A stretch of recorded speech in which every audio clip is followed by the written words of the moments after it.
think we are live. All right, welcome to week 6 of Inside the Game with Coach Schmitz. Welcome to Morty's. Pretty excited to be at Morty's every week, so you guys can come out and see us live. There's some crowd here behind us, so it's good to see Morty's. We've got a couple guests today. We got obviously head coach Matt Schmitz. We got players, defensive lineman Cole Camp, offensive and defensive lineman Rhett Hesprich, and we've got our running back and special teams coordinator Bill Seferati, who'll join us in just 1 second. So, as always, we're going to talk about the previous game first, and then we'll jump into talking to the players. But again, we're here at Morty's, so thanks Morty's for sponsoring today's show. And all right, let's jump into it. Man, that was a tough loss. Real tough with Decatur. Real tough. I think one of the toughest things about it was I felt like we were in the game, up until like almost the moment we weren't in the game, right. And then just a series of bad things happened to us, and we just couldn't recover from it. Correct. So I guess starting there, like what are your initial thoughts on the game? I mean, you nailed it. The toughest part is, one, it's a region game, right? We talked about that last week. Region games are huge, especially the way we think our region's going to shake out with a lot of people competing with each other. But more is, we lost the game we feel like we could have won, and nothing against Decatur. Decatur should have won the game. They made a couple more plays, and they made a couple less mistakes. So I'm not saying we should have won it, but it was definitely a game we could have won, and we didn't, you know what I mean? So it was just tough to, just come to grasp with that. Saturday was a rough day, you let one slip through your fingers, but then you got to get up and keep going. Yeah, well, hats off to them. Again, they had a really good running back who seemed to give us trouble all throughout the night. And we had our chances. We had the ball, I think, on the 1 yard line. Yep. And again, the red zone offense has just came back to bite us. Really, all the stuff that we talked about last week, which was penalties, red zone offense, and just some offensive line sort of issues here and there that just sort of bottled up into that third quarter, because we coming out of half we scored to make it 10-10, and then everything seemed to fall apart. I feel like it fell apart right after we hit their kicker. I think it was right. They missed the kick, and we think we're getting the ball back at the 25-yard line, but we run into the kicker and it's a 15-yard penalty, and now they drive down and they actually end up getting that field goal. So what's your thought around sort of that transmission of time? Yeah, you're exactly right, because the thing that talk about offense and defense, right? The thing that we saw offensively that we really want to, improve on, and that hurt us the other night, was a couple 3-and-outs. We pride on ourselves on not having 3-and-outs. We had 2 of them in the game, and they were in like huge times. One in the first half, one in the second half. Which is part of that third quarter you're talking about. Right after that, missed field goal is one of our 3-and-outs. And I think those are only our 4th and 5th ones of the year. But like I said, in a game like that where it's close, those are huge. And especially the type of game we're playing now, compared to last year. Last year we would get 11 to 12 possessions a game because we were throwing the ball a lot, we were scoring a lot, clock was stopping. This year we get 8, it's on average 8 possessions a game. So if you mess up 2 of those 8, that's a whole lot, different. 100%, 100%. Yep. Yeah, and the defense stood up. We get a stop. We force them to punt from their end zone. Their punter, who was averaging, I think, something like 32 yards, somehow ends up with a 71-yard punt to completely flip the field on us. Right. He boomed it. It wasn't a fluke. Yeah, he boomed it. Yeah. It was just, we went over our staff meeting Sunday night, and we went over in our team meeting Monday morning. There was just a litany of, about 8 to 12 things that just can't happen during the course of 2 evenly matched teams. You know what I mean? Yeah. And you might be able to get away with half of those 12 things, but when you had the list of 12, and it was just some, things that happened in that game, like you said, it's a close game, it's tough to make it back from. And but there are a lot of positives, but, the biggest negative is we didn't come out on top. Right, right. Well, so let's talk about maybe what are the positives you take out of the game? What do you say, all right, we can build on this? Our defense, like you said, is playing well. Until that, really, Scott, it was 13-10 about 4.5 minutes ago. Yeah. You know what I mean? So it's you give up 13 points through the first, 44 minutes of the game. Yeah. You're playing well. The thing we got to improve on from defense is those long drives. You know what I mean? Get off the field. But at the end of the day, you hold a team to 13 points, you should win the game. So our defense is playing well.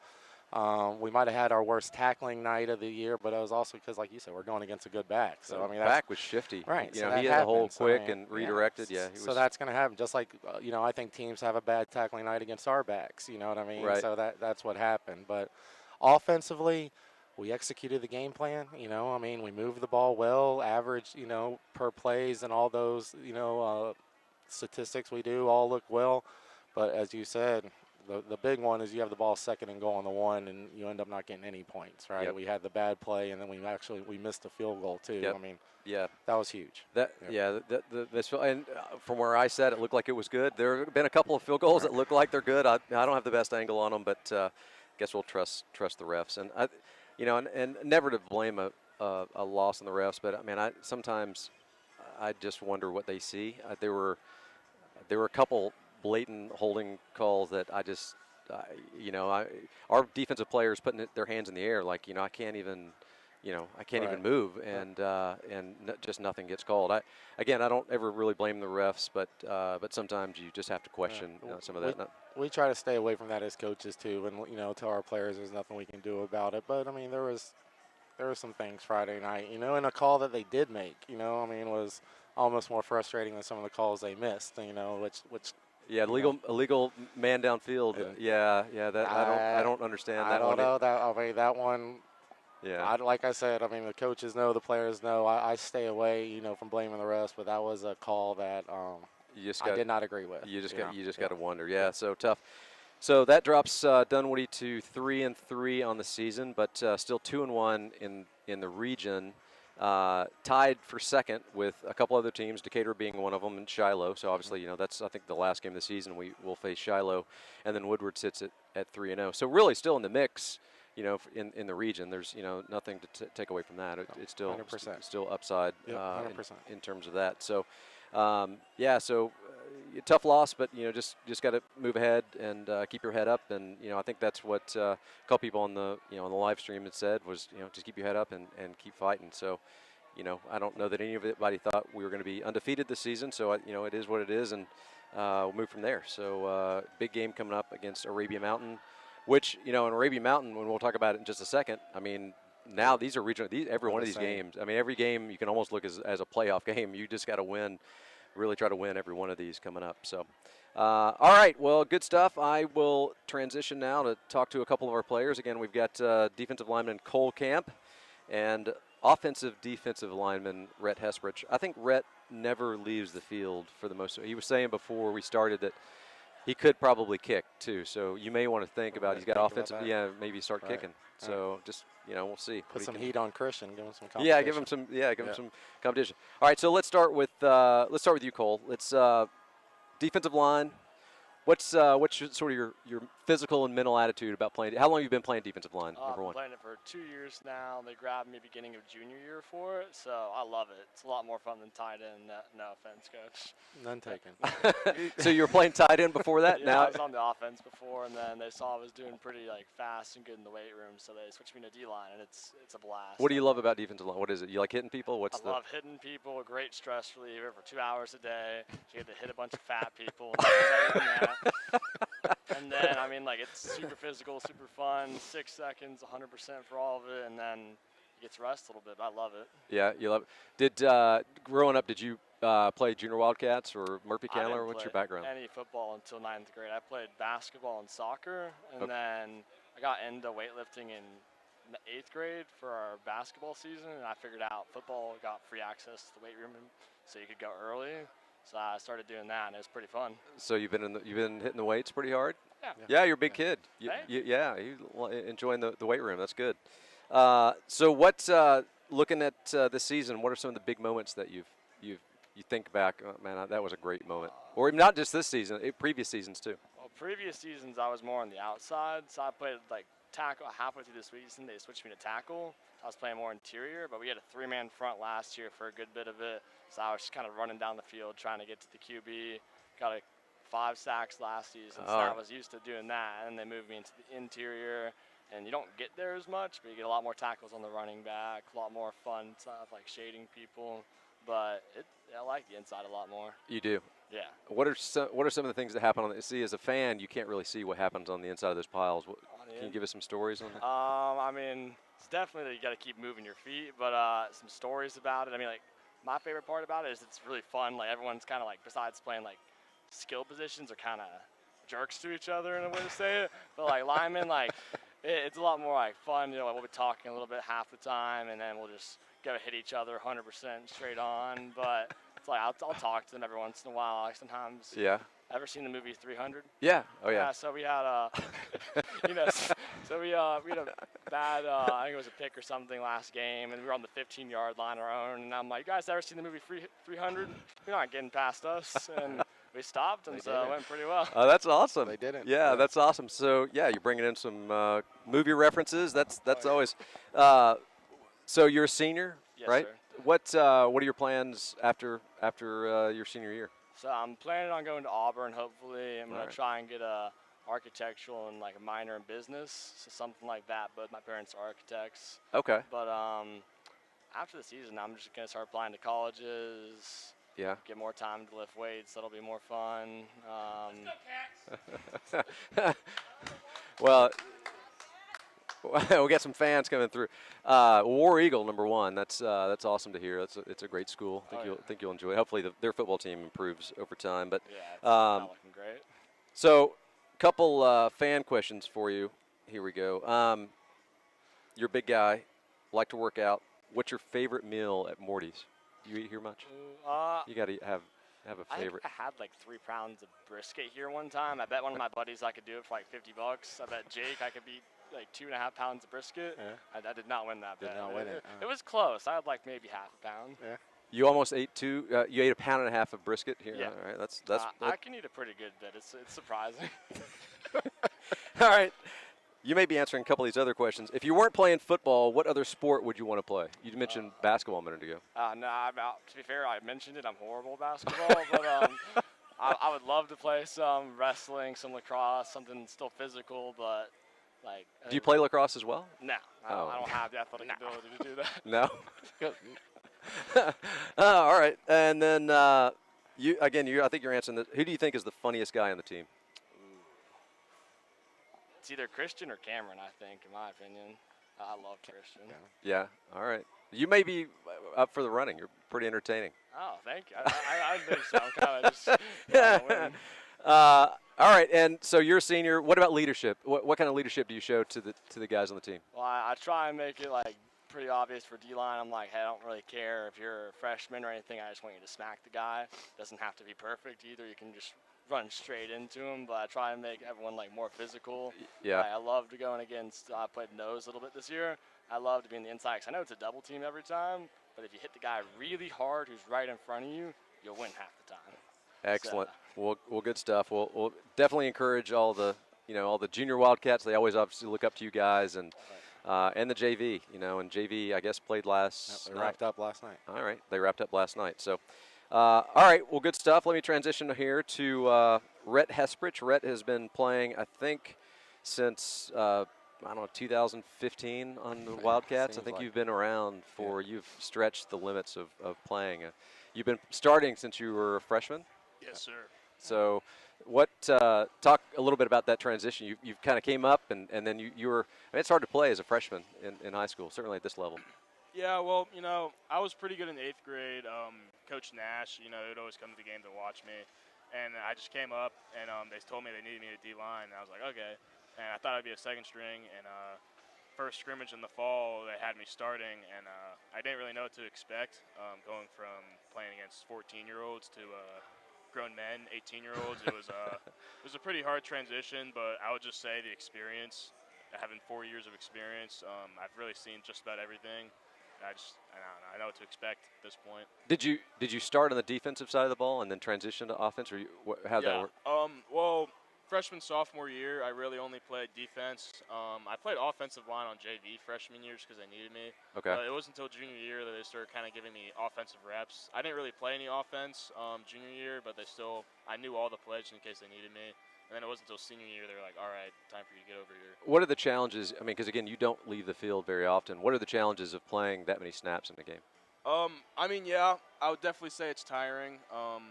you don't really see me celebrating those big runs as much most of the time because I'm out of breath. The water girls actually have a designated water bottle for me that's just full of electrolytes. So, but yeah, it's tiring. But I mean, senior year, I want to play the most football I can, and I'm getting the most reps on the team. So it's kind of nice. Yeah. Time is drawing near for your high school career, certainly within football. But I get tired watching you guys out there. I know it's tough to play both ways. Are there rewards to that, to playing all the time, like never coming off the field? I mean, it's you kind of get the good and the bad in that, right? I mean, yeah. I get yelled at for both sides of the ball. Offense messes up, I get yelled at. Defense messes up, I also get yelled at. Yeah. But, I get a lot of film, so I can send out to college coaches. It just shows that I'm, what's the word? It shows I can go both ways. Yeah. So looking at key matchups that you faced this season, what are some? Because you play on the defense of your nose, right? So you face up against centers, and I mean, who are some of the key matchups you've faced so far this season? Honestly, I would probably have to say Lumpkin was really good. They had some big guys, and then Decatur, the team we just played, they were pretty tall, pretty big. They were really hard to move. Yeah. I mean, yeah. Did you ever walk up and go, I don't know, how am I going to do this? This kid is huge. Because there was one kid on Decatur, I think he was 77. He was massive. I don't know how anybody moved him. Honestly, not anymore. Once again, since I said I've been playing since a freshman, I've basically gone against kids of all sizes. From Lee County to Langston Hughes. It doesn't really affect me anymore. As long as you just get low, I mean, it's nothing really to worry about. As long as you can just get them and seal them, you don't really have to draw them down or push them downfield. As long as you can just create a hole. All right. So a couple fan questions for you. What is your favorite pregame pump-up song? Do you have a song you listen to? Any music? Probably Bruno Mars. All right. I listen to a lot of him. Okay. I listen to a lot of rock music too. Smashing Pumpkins, Creed. Oh, like that's some Nickelback. I throw them in there sometimes. Yeah. So, who is the toughest teammate you go up against in practice? Got to be Grant Pierce. Big guy, big strong guy. Yeah. Really hard to move. Second guy, probably Cole. He's really strong. Gets good extension. It's really annoying to move him. All right. Yeah. All right. So I do have one final question for the two of you guys, because this is something that I heard, that you guys are Lego masters. Oh, you told him. Is that correct? I don't know who told him. Is that correct? I don't know who told him. Yeah. I believe the correct term is master builder, but yes. How do you become a Lego master? Master builder. Thousands of dollars. I bought a $300 one last week. So good. What is it? What's a $300 Lego set? It's a Batman Lego set. It's a Arkham Asylum set. It's wonderful. You get all the characters. I spent around 12 hours building it while watching Batman Begins. But here's my question for you. Once you're done building it, then you just leave it built and put it up somewhere? I'll occasionally play with them. Do you take it apart after that? So I have taken a couple apart because you can rebuild them in different ways sometimes. Okay. But I love them personally. Yeah. Yeah. I mean, I used to play with them when I was a kid, and I got to middle school, and I was like, all right, middle school kids don't play with Legos anymore, so I got rid of them. And then, freshman year, I was just kind of like, all right, screw it, I'm just going to buy a Lego set. And then it kind of just exponentially got bigger and bigger. I now actually have an entire room dedicated to them. I've got a 8,000-piece Hogwarts that I built over 8,000 summer. pieces? Yeah. The real question is, how much money have you spent, you think? Probably like 7,000, I would say. Oh, yeah. A lot of money.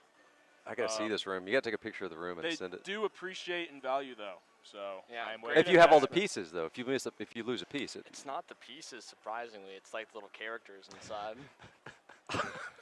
You'd be surprised how I've got so many questions. I don't think we can possibly cover them all, because my kids I was so excited when my kids got to the age to get Legos, because I had like reams of Legos, and it was so much fun to put them together. And they would buy the same thing, they're not the $300 ones, but once they put them together, I'm like, well, now what? You know, you just kind of like take them apart. But I buy a bunch. Like you can buy individual pieces, and I buy like a bunch of, and I make my own stuff sometimes. you've been to the Lego store, I guess. Obviously, you've been to the Lego store. There's You also get an to- online thing that's really good. You get credit for it, which I think I have like told ya. 10,000 points. You gotta Man, show, no like, kidding. I told you. We could spend all 30 minutes talking about Legos. You want to do that? Yep. I'd be down. I'm perfect for that. Oh, that is awesome. Well, good stuff, guys. Well, good luck the rest of the season. You know, everyone's obviously pulling for you guys, and you guys are, you know, really the guys that in that line that mean a lot to the team. And good luck against Arabia Mountain and the rest of the teams who play for the rest of the season. So awesome. Thank you guys so much. Thank you. All right, we're going to bring in Coach Seferati. Oh, yeah. Come on in, Seth. Grab one of these mics. All right. Assistant coach, running back coach, special teams coordinator, the Seferati. How's it going, Coach? Going well. You doing well? Glad to be here. Yeah. So not only do you coach running backs, special teams, you do strength and conditioning. Yes, sir. You're a coach on baseball. Yes, sir. As well. Baseball season is about to get started up. It's sooner than you think, right? Because tryouts and stuff are coming. And baseball's on workouts. Yep. Everything's getting. So, tell us your history. Like, how'd you get to Dunwoody? Yeah. Interesting story. I came down to Atlanta in 2010. My sister was the head athletic trainer of Holy Innocents Episcopal School, and so she wanted family down here, and I was finishing up college. Got a job there right away before I even finished up student teaching, and so then I met Tom Bass. I'll try to quick it up. Met Tom Bass through travel baseball experience. Then I started coaching in his organization, and I was looking for head coaching opportunities over that time. Got a head baseball job down in South Georgia. When I came back to the area 4 years later, Tom and I had talked throughout those years, like, hey, if it ever matches up, you know, I'd love to have you at the schools I've been at, because he was becoming an assistant principal and wanted to be a principal. And so when I knew he was back at Dunwoody, I was finishing up at McDonough at Eagles Landing Christian Academy, and I just was like, you know what, let me see if he's got any openings. And so I reached out to Tom, and he was like, hey, come on, like let's see what we can pull off. And it worked out perfect. They needed strength coach to take the next step with the sports programs. You know, Tom's a great supporter of athletics at Dunwoody, and he wanted to take the next step. And they needed assistant coach in football. He needed assistant coach for Kyle in baseball, and everything just fell right into place. So you were with Diablo. You were coaching Diablos, and is that From 2010 to 2017, I was a Diablos coach. okay? Are you still doing Diablos? I'm the director of the Diablos now. Oh man. Yes, sir. All right. Well, you're moving up in the world, aren't you? Tom really tabbed you. He's like, I'm hanging on to this guy.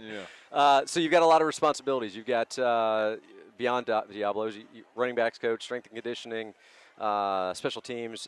How do you? That's a lot. How do you balance all that? Yeah, I'll be honest. That's what I have to spend most of my time on, is making sure that I'm prepared in all facets of what I need to do. I think as you're doing this for 15 years, all the different sports, you know, I'm pretty good at understanding what each thing needs, but to be able to blend them all and make them all stay at the high level, and that's what I tell Matt, that's what I tell Tom, that's what I tell Kyle, everybody that I work with. I don't ever want that bar to drop.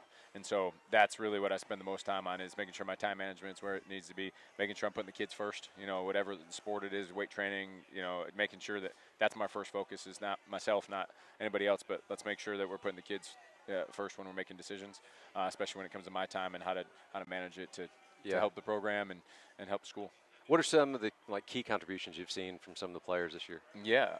So our weight training program, we really challenged them to take the next step this year and start really getting in there and work. And from our young players showing up when they don't have to be there right now because they're freshmen, and we're trying to let them work into the school year. From our senior leadership, you know, we just had 2 guys in here that move the most weight in our program. Yeah. And that's because they work. You know, they show up and they work. They're not asking, hey, how do I get out of it? Oh, I'm a little banged up. I have to be the one that pulls them back. You know, hey, this is the time. We're in season. Let's relax. So the contributions I'm really seeing are from that senior leadership that are showing everybody else, hey, this is how it needs to be, and this is why.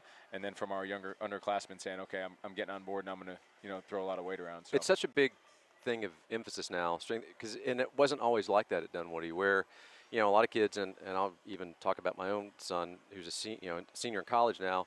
Man, there's so many times they weren't really dedicated, in the weight room, and that's what's in my eyes, a lot of the things are different. One of the things is just the number of kids that are in that, working out all the time, wanting to get better, and I can see it in my own kids that they just want to be in there. And somewhat competing with each other about trying to lift more and what can they do and really helping each other grow, which is great to see. And I know it's really the work you guys have put in to instill that. That hasn't always been there. So, but you do see it on the field now too, which is great. What are some maybe some focus areas you really want to focus on now that we're more than halfway through the season? We've got 4 or 5 games left. What are some of the things you want to really focus on? Yeah, we told that special teams needs to be a difference maker, and that's why we have a special teams coordinator here, and that's why we spend time on it. Matt makes sure we're getting that in the practice plan and really spending time making sure we're honing in on not giving up big plays, but also taking advantage of it. How do we get some big plays? How do we make it get a first down here and there, get a new possession? So that's one thing. And last week obviously we didn't meet that mark, and that's been our goal. So really just want to fine-tune those things, make sure that we're not giving up the big plays and we're taking advantage of the big plays. And then obviously, as any special teams coordinator, you always got those little things in your back pocket, hoping that they align the right way, or they give you the situation in the game where you can use those wrinkles to have some fun, and the kids like those opportunities too. Yeah, I think every time I see us receiving a punt, all I'm thinking is, please just let's hang on to the ball. Just catch it. That's all we want. Not a big. You love the big returns and stuff, but man, so many times you want them to catch it because you obviously don't want the ball to roll, and but yeah, there's so many times and just like so many things can go wrong. And when my kids were back there returning kicks, I was like, please just just catch the ball. Whatever you do, just catch the ball. Yeah, you touched on how special teams can really change the momentum in big games, and I think we've seen that. You've obviously got very good specialists. Christian Lee, obviously, Torjak is he leads the region in punting.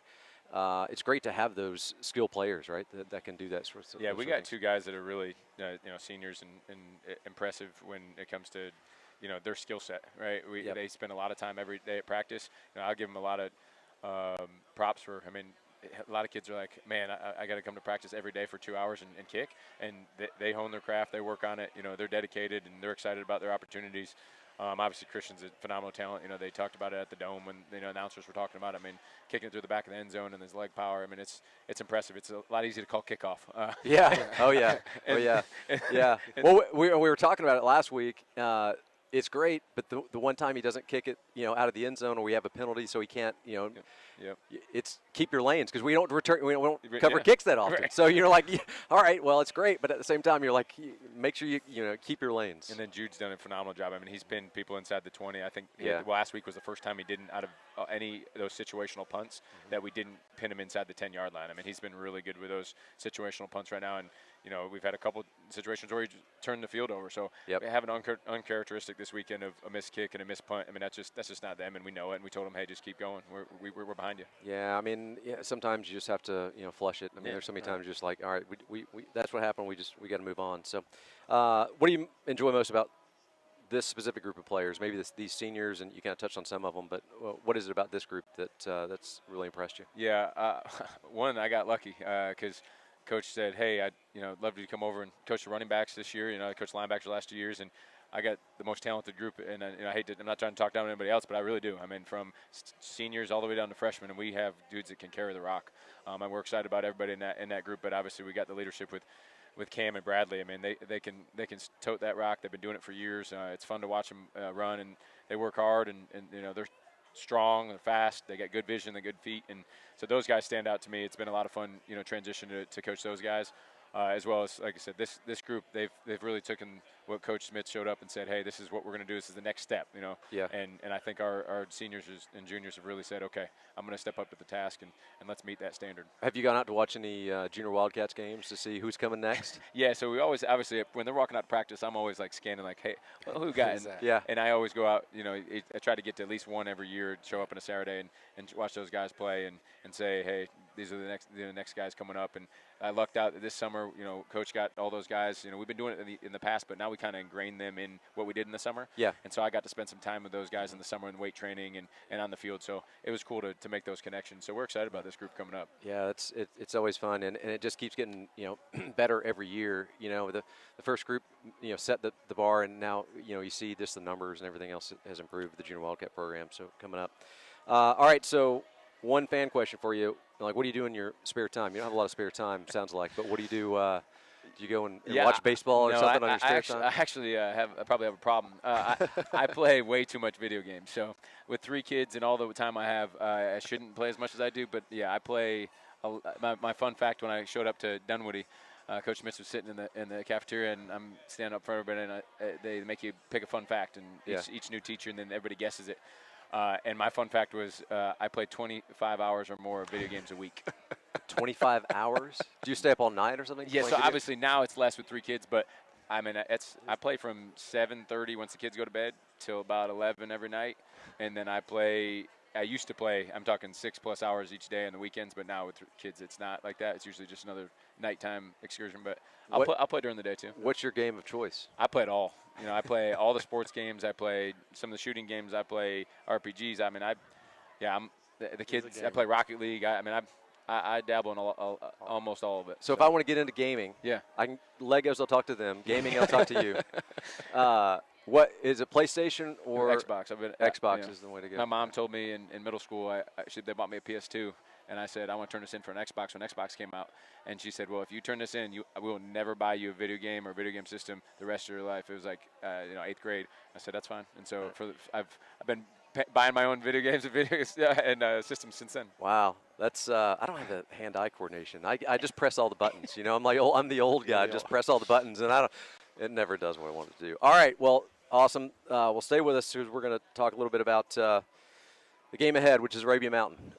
So just looking at the stats here with Arabia Mountain, 2-4 in the season, 1-2 in the region, but they're scoring a lot of points, 24 points per game, and they've got a really good junior quarterback who's thrown for 1,200 yards, 9 TDs, and they pass the ball around a ton.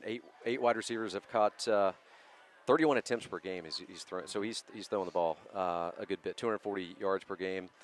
Top receivers, 344 yards, 5 touchdowns, and their offense puts 380 yards per game. That's a good offense. It is right. It is. So maybe your initial thoughts on when you look ahead to Arabia Mountain. What do you see? I mean, it's very similar to the team we just played. I talked to their coach last night at our JV game, and we kind of both said the same thing, that watching the other team's game, it was like we were watching ourselves. So adding Decatur, it's really 3 evenly matched teams, and they're kind of felt the same way we did. They had a chance and all of a sudden got away from it at the end of the game. So they're very similar in ability. They're very similar in what they do, both offense and defense. I think they're, as far as talent, they may be a little better up front. I mean, especially on the defensive side. I mean, they got a defensive end who could be a problem if we don't take care of them. And then you already talked about their offense. The quarterback is so successful because he has some talented dudes to throw it to. Number 2 is a special player, one of their outside receivers. They move him around. And then they got a tight end who, I mean, when you see number 0, when you see him on Friday, he's going to be the best-looking kid out there. I mean, he's only a sophomore. He's already a sophomore, getting looks from everyone in the country. I mean, he's a good player. So they're a good football team. I mean, and I'm beating a dead horse, but we've been talking about it for a couple weeks now. Our region, really 1 through 7. I mean, maybe 1 through 5 with Tri-Cities falling a little bit low, or 1 through 6. Is even. I mean, I think anyone can beat anyone. So we're in another week of that battle. Yeah. So their quarterback, it says he's a true freshman. Is that? The quarterback? I don't think the quarterback is. No, Willie Johns. Is that? Maybe I got the wrong name. It looked. Yeah. All right. Maybe I got the wrong guy. Maybe I got the wrong guy. Right. But the stats are even, both defensively and offensively. They're matched up very similar to us. So, maybe what are some of the key matchups we're going to keep an eye on? I mean, we say it every week. We got to handle them up front. I mean, they're going to pose a test just because of their size and their physical nature. And like I said, the one defensive end is a really good player. Probably the best we've seen up front, I would think, this year. And then in the back end, we got to beat man coverage at receiver. I mean, they're going to, especially the more successful we are running the ball, they're going to do what teams are doing to us and kind of challenge us to throw the ball, and they're going to play man coverage. So our receivers have to take that challenge. And then defense, and we've been doing a great job, as a head coach and talking to our defensive staff. I mean, like the only stat that matters is points at the end of the day. You know what I mean? So like we talked about, 13 points with 4 minutes left, I mean, was a successful night. But how do we manage those long drives? Because more than anything, they're just a mojo killer. The offense is standing there, and is third down conversion and, random ways of happening. So as a head coach, I don't want them to do, because they've been great at keeping everything in front of them. We've given up very few big plays, which is we're going to need to do again this week because they got some explosiveness. But then also, how do we maybe put a little more heat on them so those drives aren't 14, 15 play drives we get off the field? Yeah, you see that 3rd and 20, and then the opposition gets the first down. It's just like whether it's whether it's via play or some fluke penalty or something. We had one with the 2 penalty, offsides, a roughing the kicker. We had, like you said, the 2 third down. So it wasn't only those drives. It was kind of the little things that happened in it that extended the drives that made them even more frustrating. Yeah, no, 100%. So how has you had the loss? So what's the mindset on the team? Have they bounced back from that? I think today was our best Tuesday we've had, at least this year. It really was. Tuesday's kind of been. It hasn't been a rough one, but Tuesday's arguably your most important day of practice, right? Yeah. It's the most physical you're going to be. It's you're getting your base install in. So I thought we had a great day Tuesday. They're not hanging their heads. They know that our back's against the wall right now because every loss makes every next one a little more important. Yeah. So, like we've talked about, our sayings all in, and the coaches, we challenged them. It's easy to be all in when you've won 2 in a row. You know what I mean? I said all of a sudden you drop one you think you should have won.